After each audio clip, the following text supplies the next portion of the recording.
it's very difficult, almost impossible to fulfill your God-given destiny in poor health.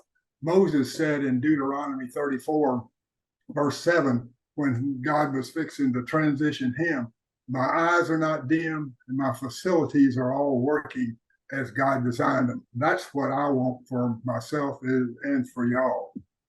Our topic this month is mental health or mental illness. And I don't know about y'all, this is something I'm seeing, hearing, reading a lot about, especially in the last 4 years. Governments are getting involved with it, educational systems, school systems, medical facilities. They're all jumping aboard on this topic. And from my education and awareness, they're jumping on it and approaching it from the symptom, what they think is the symptom, and they're addressing it with pharmaceuticals.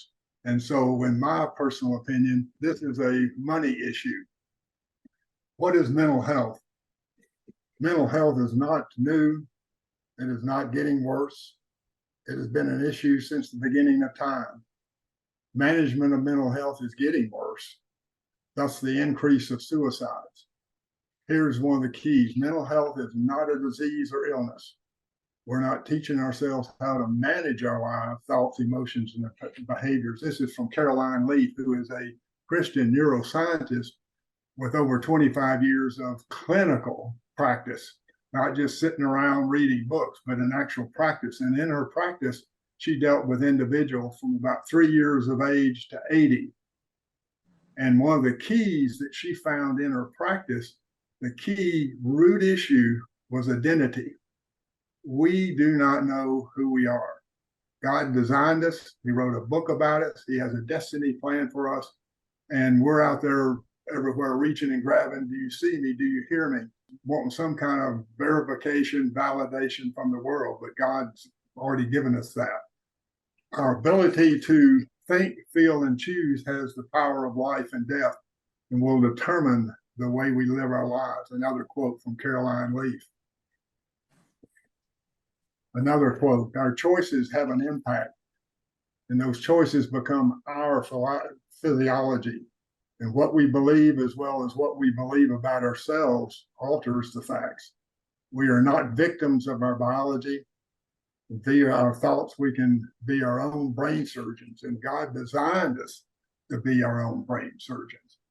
And Carloline Leaf indicates in many of her writings, which I highly recommend, we are born with a love reality, an optimism bias, not a fear reality.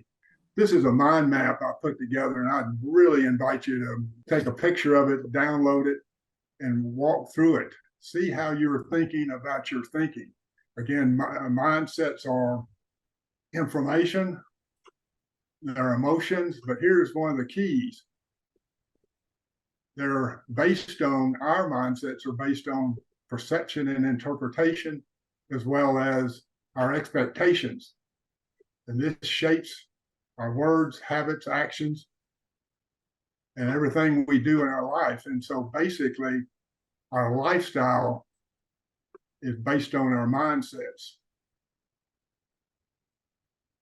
Here's another map. It's kind of busy, but the key that I've determined or learned in the last 4 years is we're sitting here seeing all this chaos and crisis.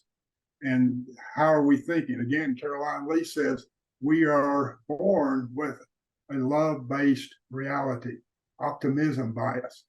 But the chaos, the crisis that we're seeing leads us oftentimes into a fear-based reality, which then puts us in a mental health issue. But one of the keys here is God is a God who's given us our identity. God is a God of peace, not of chaos.